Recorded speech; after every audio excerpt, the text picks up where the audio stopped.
Markets in Europe are trading on the soft side this morning with the UK's FTSE 100 index currently down around about 15 points. The Euro Stoxx 50 index down around about 6 points. The DAX in Germany off around about 20 points. US stock futures are also trimming gains a bit weaker this morning.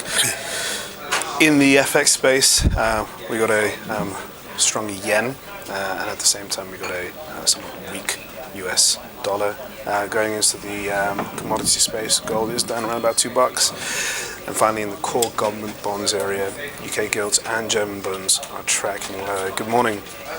I'm Ishaq, Siddiqi, and welcome to your daily market bite. And I'm going to give you a quick idea of what's going on in financial markets today. So we had a mixed session in Asia overnight, despite the fact that we had a decent trade data out from Japan. Many people blame the weakness this year on the Nikkei, on the yen, for the reason why we've got a huge or widening trade deficit in Japan. Nonetheless, imports and exports rose, but not enough to galvanize the Japanese market, which fell. Chinese markets were doing a bit better, and that's on the continuation that they are chairing China's latest economic reforms plan for the longer term, about 10 years or so.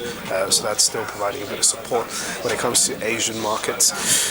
Before that, in the US, we had a weaker session for the Dow and the S&P 500, and that was because generally a bit of cautiousness ahead of economic data. We also had Fed Chairman Ben Bernanke speaking, and his comments yesterday said very little about tapering in the US economy. He just basically re-emphasized his points that economic data will basically be the driving force before any sort of tapering ensues by the Federal Reserve. So everything is very much data dependent. So that puts the focus onto today's session. In Europe, we are tracking lower, and that's generally because we got a bit of hesitancy ahead of the US economic data that we've got coming out later today. US retail sales, existing home sales, business inventories, and of course the Federal Reserve meeting minutes for the October meeting. Now, it's very unlikely that the Fed is going to say anything new.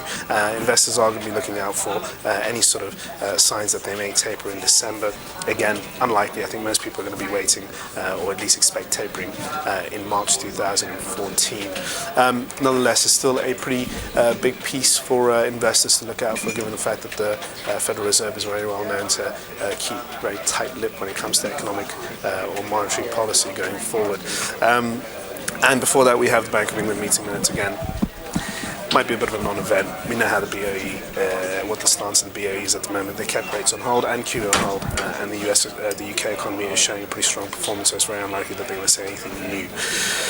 That's all for your daily market bite. Thank you all for watching. Cheers.